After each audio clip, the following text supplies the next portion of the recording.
Obrigado a você, líder.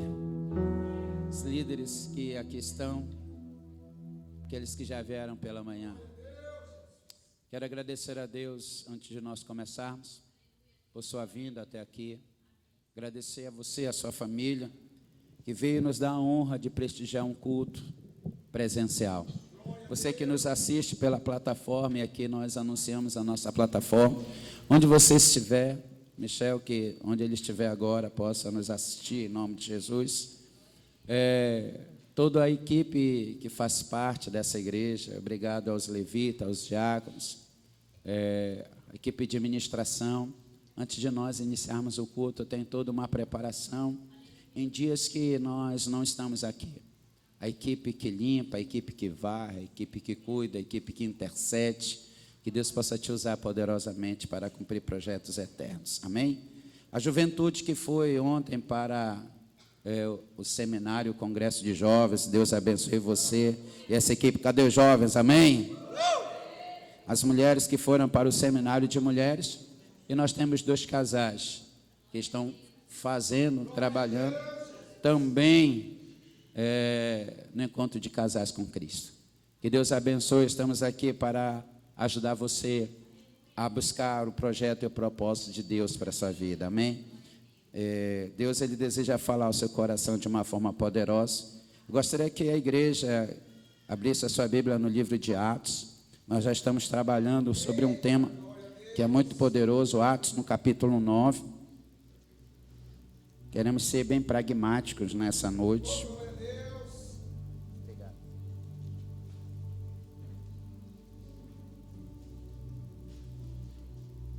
Atos no capítulo 9. Por favor, coloque aí o tema que nós temos utilizado.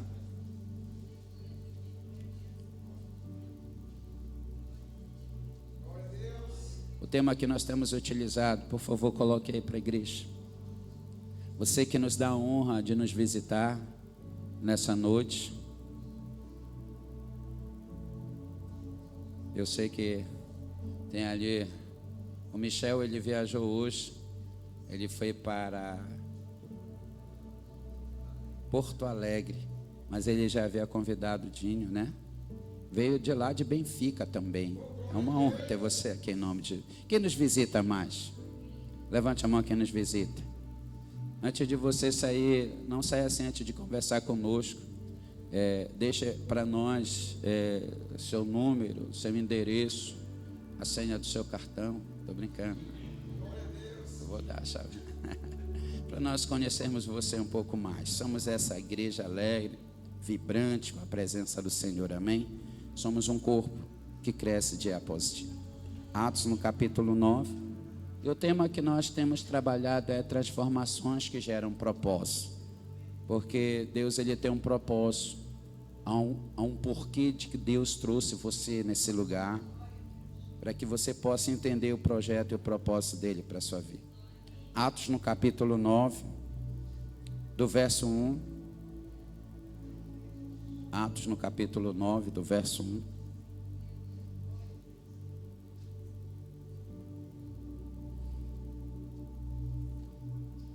Todos acharam? E declara a palavra do Senhor em Atos no capítulo 9, do verso 1. Saulo, respirando ainda ameaças e morte contra os discípulos do Senhor, dirigiu-se ao sumo sacerdote e lhe pediu cartas para as sinagogas de Damasco, a fim de que, caso achasse alguns que eram do caminho, assim homens como mulheres, os levasse preso para Jerusalém. Seguindo ele estrada afora, ao aproximar-se de Damasco, subitamente uma luz, diga comigo, uma luz do céu brilhou ao seu redor. E caindo por terra, ouviu uma voz que lhe disse: Saulo, Saulo, por que me persegues? E ele perguntou: quem és tu, Senhor? E a resposta foi: eu sou Jesus, a quem tu persegues. Mas levanta e entra na cidade, onde te dirão o que te convém fazer. E os seus companheiros de viagem pararam emudecidos, ouvindo a voz, e não vendo contudo a ninguém. Então se levantou Saulo da terra, abriu os olhos, e nada podia ver.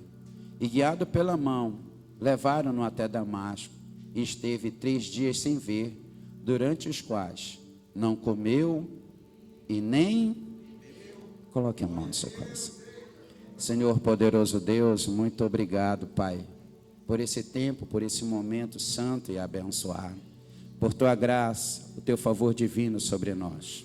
Fala profeticamente sobre as nossas vidas, Pai, que possamos liberar palavras, e palavras são decretos nessa geração, em nome de Jesus, amém? Dê a paz para esse lindo que está ao seu lado, diga assim: você está abençoado por Deus.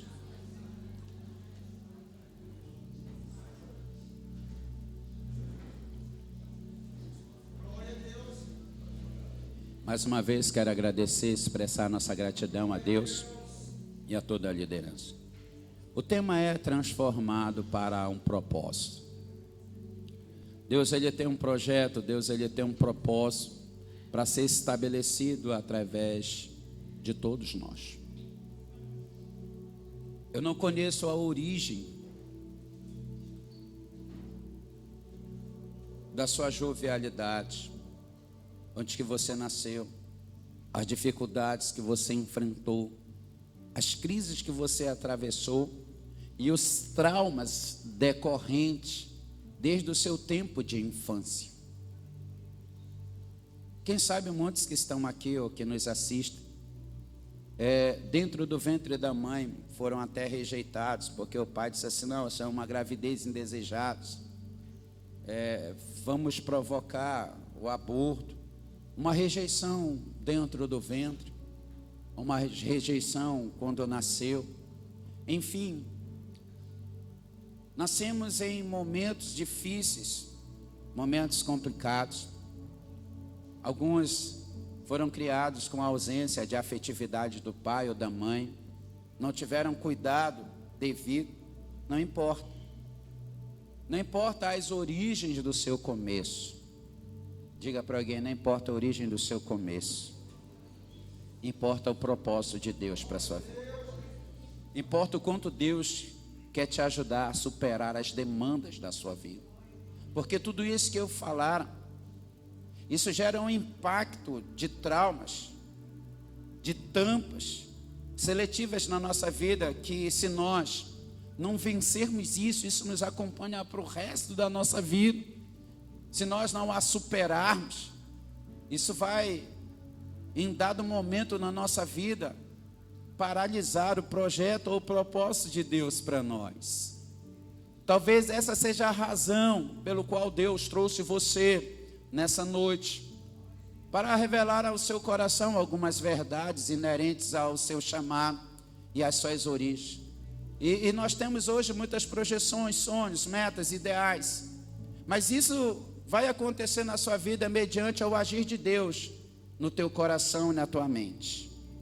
Quando olhamos aqui essa história, isso fala acerca de uma transformação com propósito.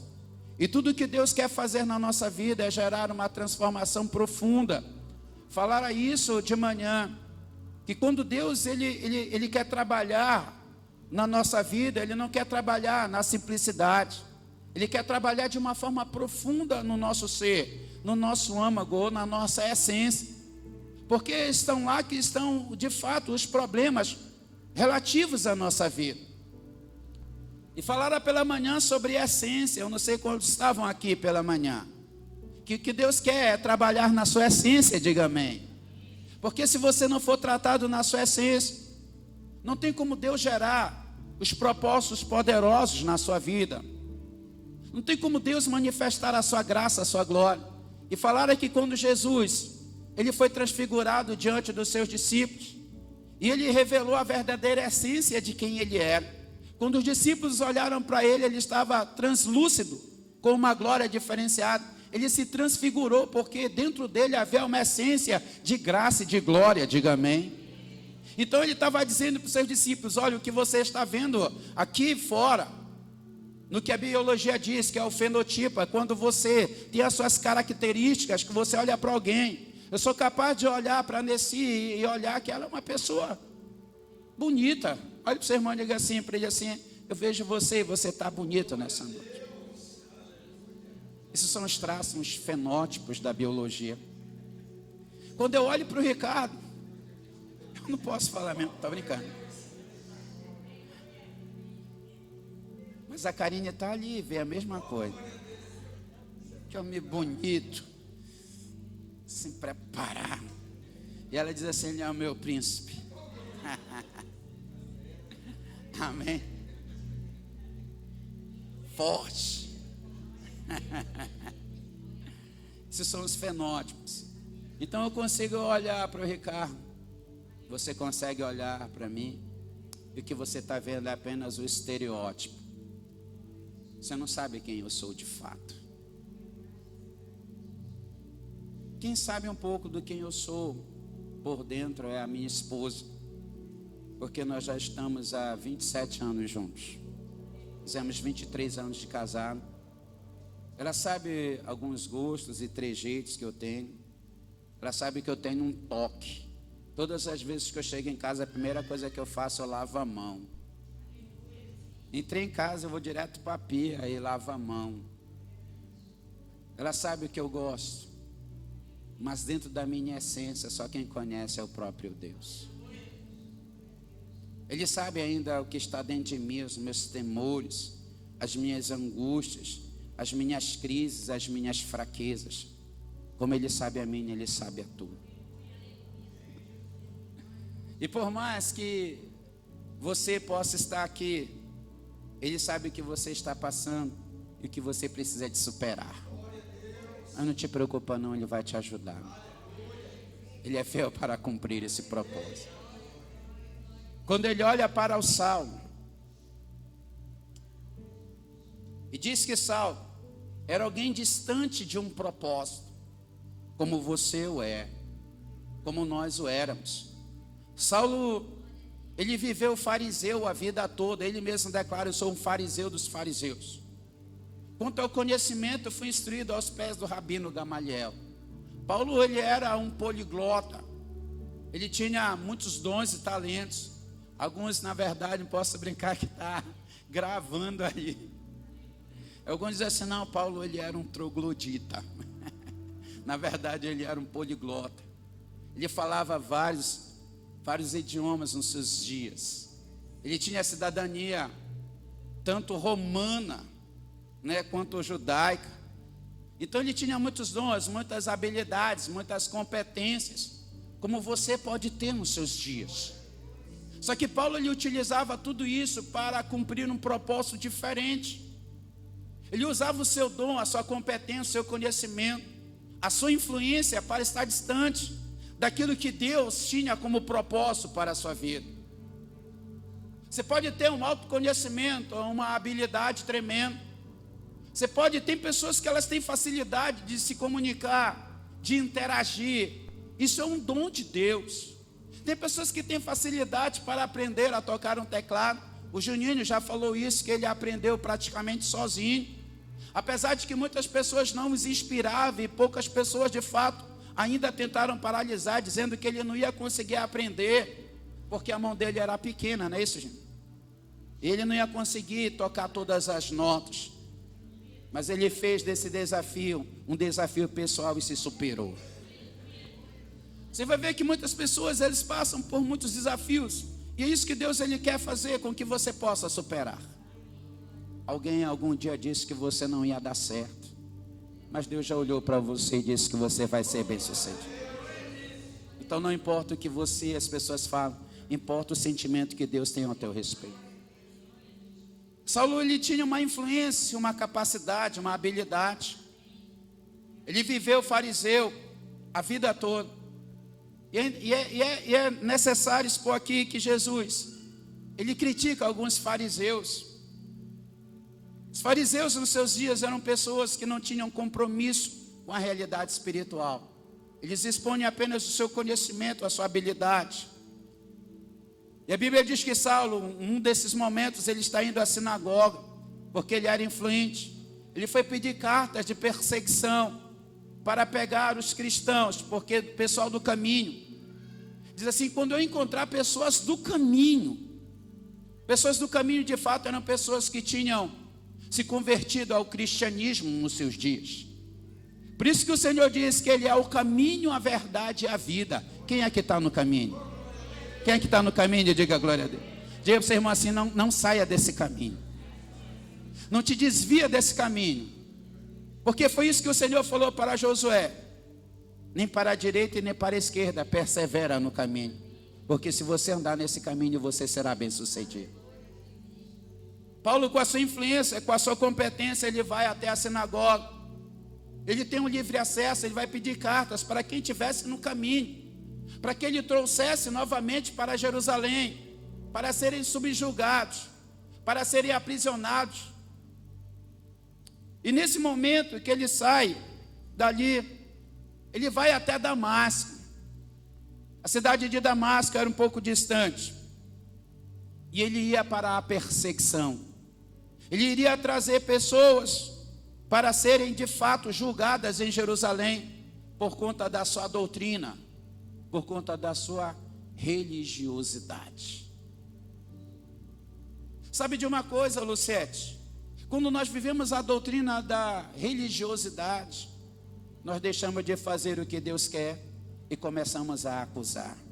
Porque a religiosidade, ela gera aprisionamento e ela requer acusação.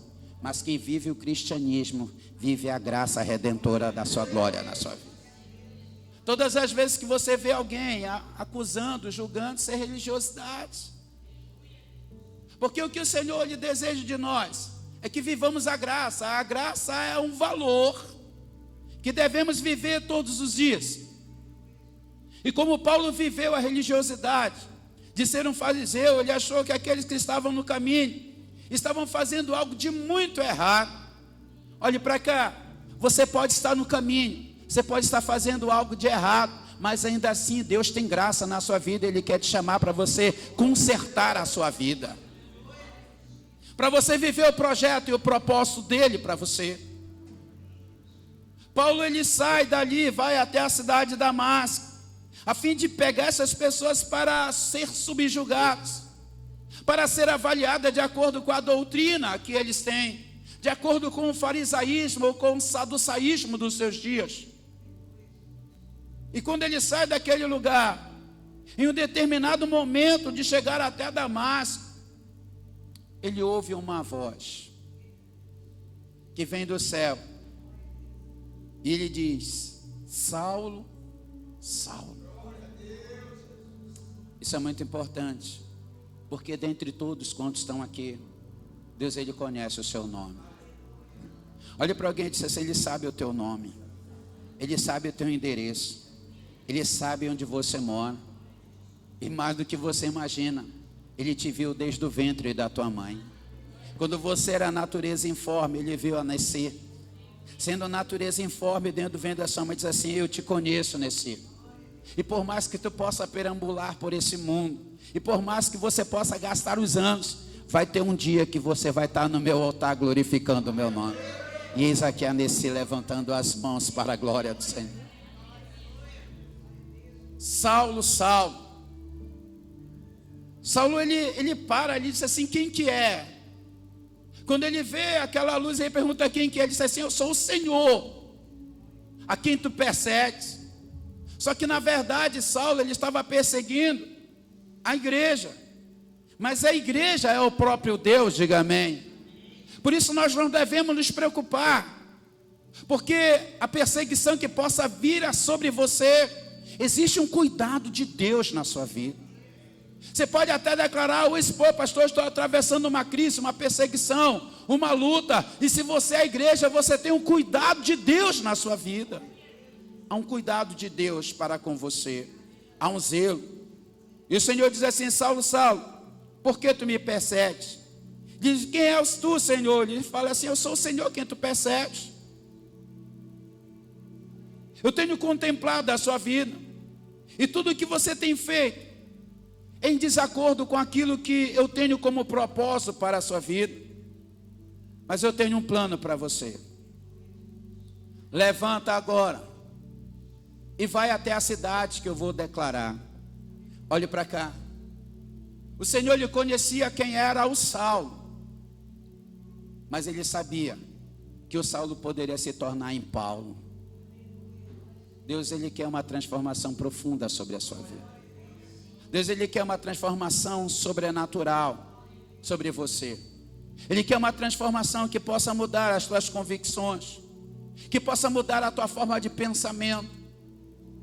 A tua forma de agir e pensar vem de acordo com as ações produzidas na sua mente. Para Paulo, o que ele estava fazendo era certo. O que ele estava fazendo era correto e coerente. Mas o que Deus estava vendo era que Saulo estava fazendo era errado. E por isso ele teria que corrigir a direção do Saulo. Saulo, ele saiu de fato para perseguir em Damasco. Mas o Senhor disse para ele assim: você vai para o lugar que eu vou te mostrar. Diga amém. Porque por mais que tentamos fazer a nossa vontade, o nosso querer, o Senhor tem uma vontade soberana sobre nós. O Senhor tem um lugar e uma direção para a sua vida. O Senhor tem um projeto totalmente estabelecido. A vontade de Saulo era sair de Jerusalém e ir até Damasco, aprisionar os homens e voltar para Jerusalém. Mas o Senhor já tinha uma outra direção para o Saulo. O Senhor tem uma direção para a sua vida. O Senhor tem um lugar para você. O Senhor tem um projeto para a sua vida. E por mais que nós desejemos ou queiramos fazer a nossa vontade, Deus, Ele sempre tem uma soberana vontade. A vontade dEle é bem melhor do que a nossa. Ele tem lugares e ambientes que vão transformar a nossa vida, que vão mudar a nossa forma de pensar ou agir. E o Senhor aparece no caminho de Damasco. Saulo, ele cai do cavalo, ele ouve uma voz. Ele vê uma glória naquele momento, ele tem um encontro pessoal com o próprio Cristo. E falaram isso de várias formas nesse lugar, e nesse mesmo altar, que dificilmente Pedro ia conseguir alcançar a vida de Saulo. Dificilmente Tiago, porque Saulo, ele era muito cheio de retórica, ele era muito cheio de conhecimento, ele de fato era quase que um mestre nos seus dias. Então ninguém ia tentar convencê-lo com palavras, ninguém ia tentar mostrar as escrituras, porque Paulo, ele era muito poderoso quanto às escrituras. Meu amado, ele tinha um conhecimento fora da mente. E às vezes nós deixamos de viver o projeto e o propósito de Deus porque temos um conhecimento muito alto.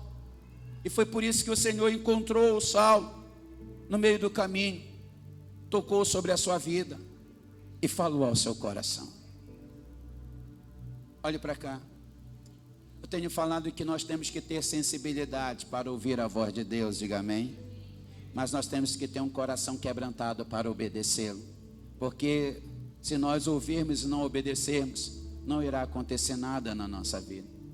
Nossa dificuldade hoje é que nós ouvimos a voz de Deus, mas nós não temos um coração ainda quebrantado para nos submetermos à sua palavra. Começamos a colocar os nossos próprios conceitos em relação àquilo que Deus quer. Igual a você, eu aceitei Jesus aos meus 19 anos. Eu também achava que não era o tempo, que não era o momento, que tinha toda uma jovialidade, que eu poderia viver as minhas vontades, os meus desejos da juventude, que é normal até.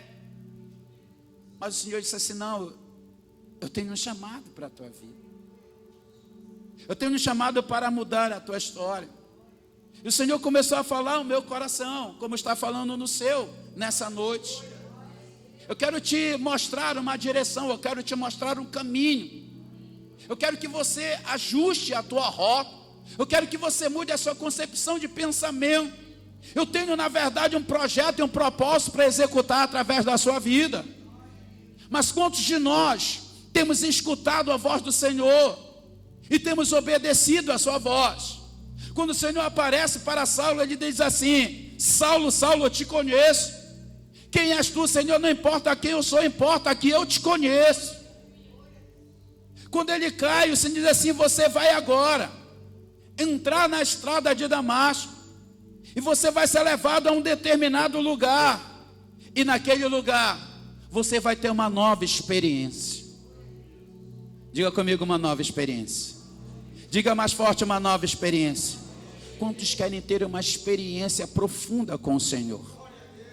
Para que Ele possa mudar a tua perspectiva, para que Ele possa alterar os teus valores, para que Ele possa ressignificar a sua vida, para que Ele possa te mostrar uma direção, e ao mesmo tempo para que você cumpra o projeto que Ele tem preparado para você. Quantos de nós somos capazes de ouvir a voz do Senhor, mas não somos capazes de cumprir o seu propósito? Ouvir a voz do Senhor é muito boa, mas caminhar no seu projeto é maior ainda. Então, eles levam o Saulo para uma casa, para a casa de Simão, diga amém, casa de Simão, o curtidor que está à beira do caminho. Paulo, ele fica cego por 3 dias, ele não vê, mas ele começa a agir de forma diferente, diga amém. Porque tudo que Deus ele deseja ao nosso respeito é que as nossas ações comecem a ser transformadas dia após dia. Por isso, o maior projeto de vitória que Deus possa executar na nossa vida é um projeto profundo de transformação. Porque todas as vezes que você é transformado, você cresce, diga amém. E Deus não vai poder fazer algo poderoso na nossa vida a não ser que sejamos transformados para cumprirmos o projeto que Ele tem preparado para nós. Todas as vezes que resistimos às transformações que Deus quer executar na nossa vida, nós deixamos de crescer, nós deixamos de prosperar, nós deixamos de avançar, deixamos de ter uma vida abençoada, um casamento abençoado. Porque para que um casal tenha um casamento abençoado, o marido que era alguém porventura grosso, que não tratava bem a sua esposa, ele tem que começar agora, meu amado, a ter um pouco mais de sentimento, de carinho, de afeto. Para esposas que não se submetiam, elas têm que começar de fato a viver a vida comum do lar. Para filhos que caminhavam sem direção, sem cobertura, tem que começar a obedecer. E isso é um projeto de transformação, é uma mudança de concepção ou mentalidade.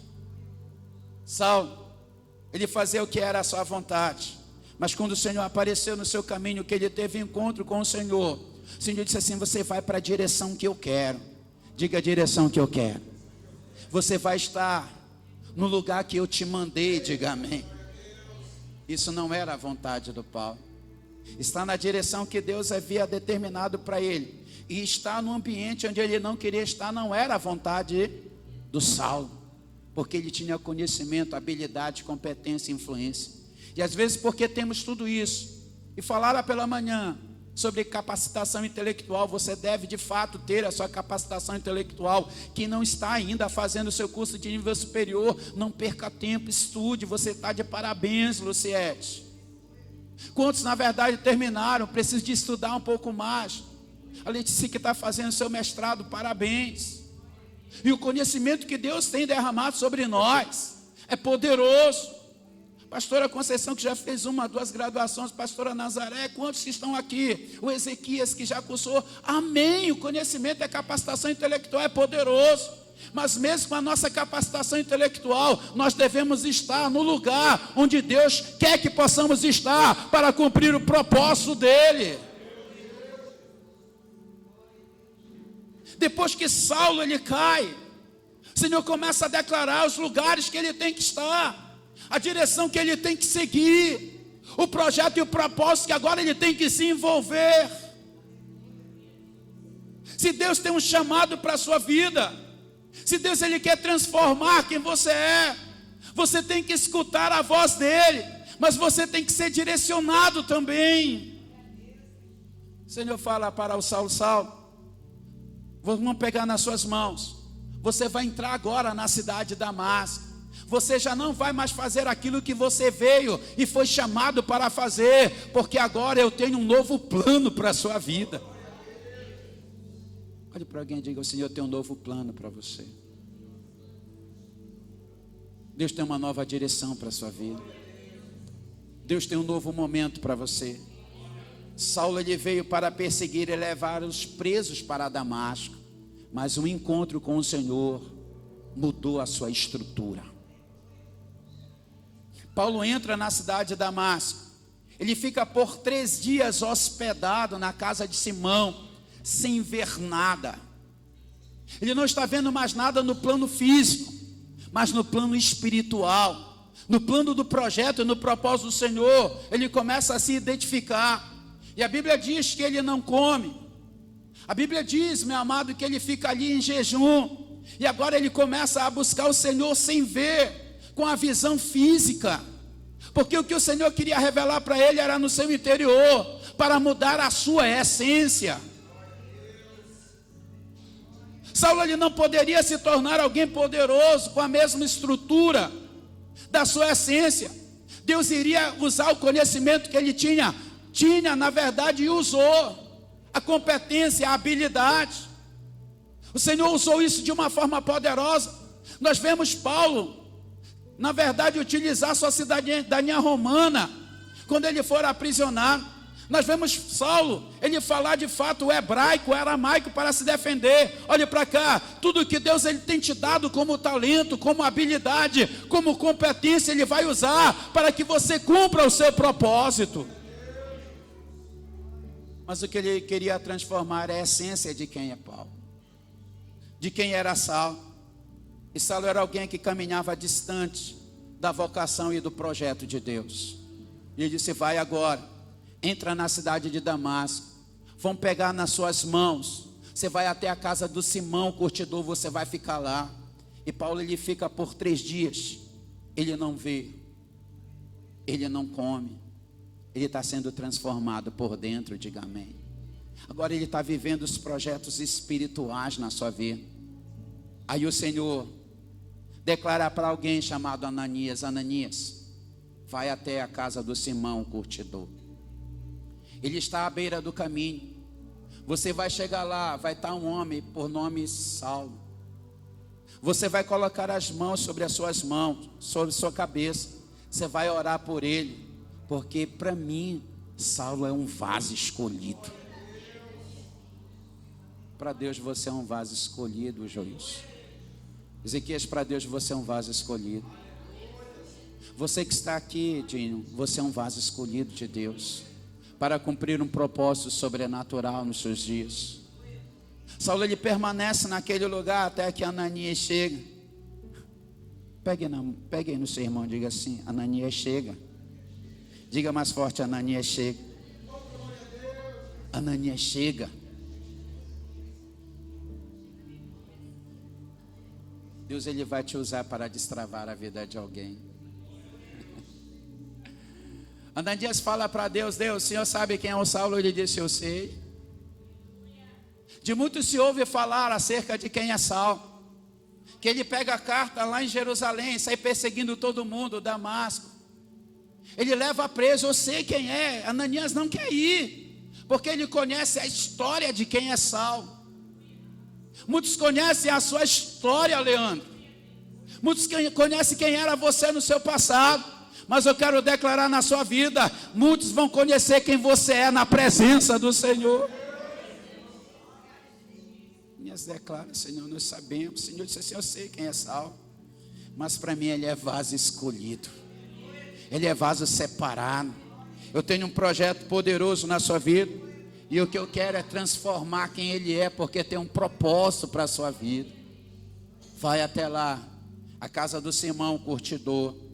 Você vai colocar as mãos sobre a vida dele, e você vai orar por ele. Ananias está tão com medo, que quando ele abre, ele chega na casa de Simão, a primeira coisa que ele declara: irmão Saulo. Ele estava dizendo assim: tu já é irmão. Tu não é mais aquele perseguidor não, né? Irmão Saulo. Irmão Saulo. Saulo não está vendo nada, ele está ouvindo uma voz. Disse assim: sou eu.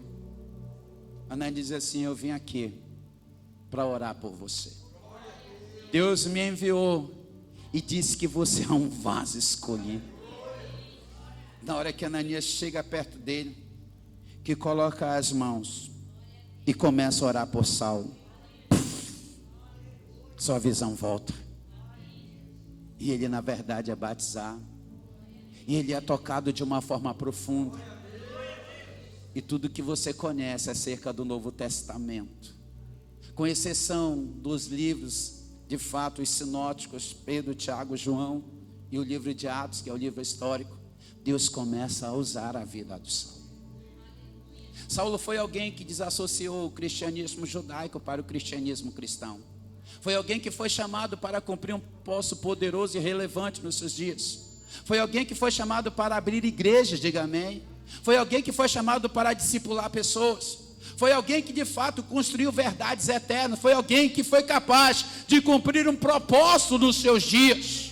Porque ele era alguém escolhido por Deus para cumprir um desafio, um propósito que poucos iriam cumprir. Quer que eu declare no teu coração o chamado que Deus tem preparado para você?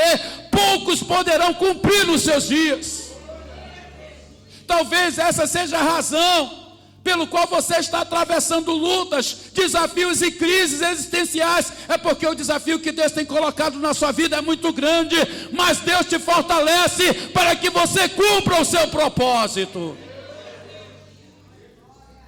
Muitos não acreditam em você. Muitos acham que vocês não vão conseguir, mas para Deus você é um vaso escolhido. Você é um vaso escolhido para os seus dias. E Deus, Ele está te chamando novamente, porque Ele quer derramar uma unção de destravamento e transformação na sua vida. Ele quer tocar no seu âmago, Ele quer transformar a sua essência. Ele quer, na verdade, revelar o projeto e o propósito dEle. Muitos estão aqui, sua casa, sua família, pessoas, na verdade, que você nem conheceu ainda, mas que Deus vai colocar no seu caminho, vão depender, meu amado, de você, para que você construa valores eternos na sua vida.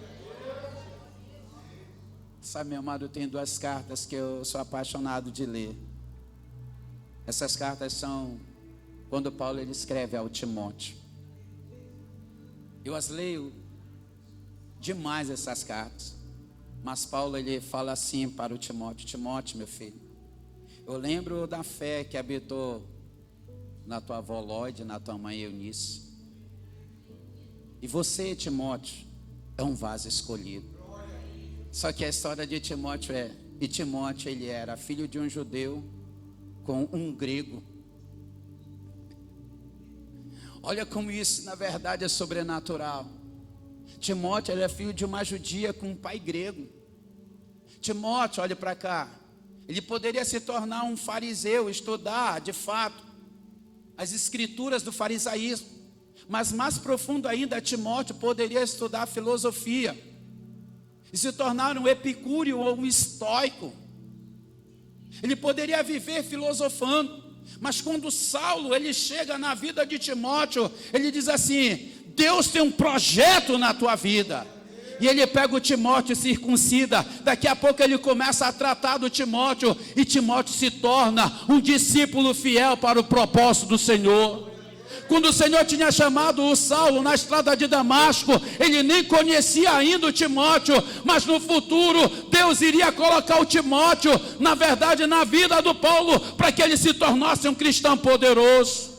Deus tem chamado você para destravar a vida de outras pessoas, e Ele precisa transformar quem você é nos seus dias, para que você cumpra o seu propósito na sua casa, na sua família, na sua faculdade, ou onde quer que Deus possa colocar você. Caio, Deus tem um projeto de Deus na sua vida, para que você cumpra o seu propósito naquele lugar que Ele tem te chamado.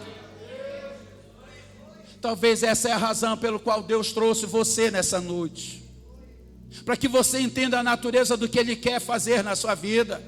Ele já tem te dado conhecimento, Ele tem te dado sabedoria, Ele tem mudado a tua história, tem ressignificado a sua vida. Qual que é a razão pelo qual que nós não cumprimos o nosso propósito nesses dias?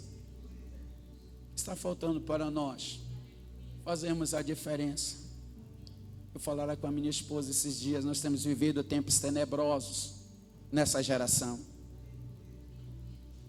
Temos vivido tempos difíceis, meu amado, na nossa nação. Violência, rebeldia, homossexualismo, tudo que tem avançado. E nós estamos fazendo o quê? Se Deus tem nos chamado para fazermos a diferença. Eu não posso simplesmente chegar na minha casa e dizer, não, nossa, até falei hoje, eu não posso chegar e dizer assim, o Brasil não tem mais jeito, porque são decretos. Eu não posso olhar para a minha casa e dizer: a minha casa não tem mais jeito porque são decretos. Eu não posso olhar para a vida do meu filho, da minha filha e dizer assim: não, esse não tem mais jeito porque você libera palavras e palavras são decretos. Não, todas as vezes que você olhar uma adversidade, uma crise no seu casamento, na sua casa, na nossa nação, você tem que declarar: eu profetizo em nome de Jesus que a minha casa será transformada. Eu profetizo o mover de Deus na minha nação e a minha nação será sacudido. Eu profetizo o mover de Deus nessa geração e essa geração vai voltar a conhecer quem é Deus, porque há decretos, há palavras nos meus lábios. E Deus chamou você para liberar decretos. E Deus chamou você para sacudir essa nação. E Deus chamou você e a mim para mudarmos a história da nossa casa, a história da nossa família. Eu quero declarar que você é o rebento dos seus dias para cumprir um propósito poderoso. Quem aceita esse desafio? Quem tem pessoas na sua casa que precisam ser transformadas? Quem precisa, meu amado, de restauração que você conhece, levante suas mãos. Então Deus tem um chamado para a sua vida. Fique de pé onde você está.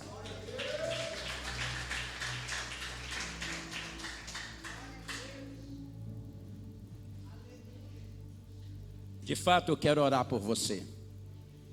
Porque Deus, Ele conhece a sua vida. Ele conhece a sua história. Você conhece o meu testemunho. Não tinha nenhuma intenção de ser pastor, meu amado. Nenhuma. Nenhuma. Não tinha ninguém na minha casa que era cristão. Ninguém. Eu queria ser, na verdade, um professor, um jogador de futebol. Por isso que, na verdade, Deus, Ele me deram uma porrada no joelho. Parei de jogar futebol. Isso não vai dar certo para a tua vida. E queria ser um professor. E não consegui chegar até onde eu queria. Porque Deus, Ele tinha outra trajetória para mim. Porque Deus, Ele me derrubou do cavalo. Apareceu no meu caminho aos meus 19 para 20 anos. E de uma vida fracassada, de uma vida derrotada. Estava conversando com o Joilson agora lá no escritório. De onde Deus nos tirou. O que Deus tem feito na nossa vida. Os milagres que Ele tem executado na nossa casa. E olho para quem eu era e digo: Senhor, o Senhor é Deus de misericórdia. O Senhor é um Deus de bondade. Estou casado com essa mulher abençoada, essa mulher sábia. Os meus filhos estão na igreja. Minha casa está nesse lugar. Tenho companhias fantásticas ao meu redor. Deus, na verdade, tem me dado muito mais do que eu imagino. Porque naquele momento eu disse: Senhor, eu quero cumprir o teu propósito. E eu dei um testemunho recentemente. Que foi um rapaz ajeitar a minha central de ar. E ele viu uma foto que eu tenho assim no meu guarda-roupa. Eu estou todo de branco. Mas não é pai de santo não, meu amado. Eu estou todo de branco assim, bem novo. Eu era assim, forte e saudável, igual o Ricardo. Não, meu amado, eu era bem forte, jovial. Todo de branco. Ele olhou para mim e disse assim: pastor, foi muito difícil nesses dias. Ele disse: não, meu.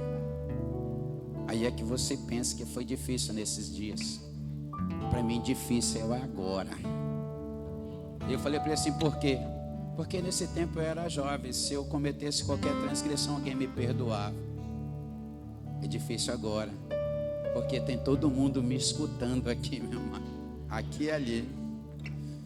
Se eu tropeçar agora, é muito mais difícil. Verdade é que no cristianismo nunca tem tempo fácil. Pastor Raimundo fala uma palavra com muita sabedoria: quem está de pé, escute para que não caia. Porque o propósito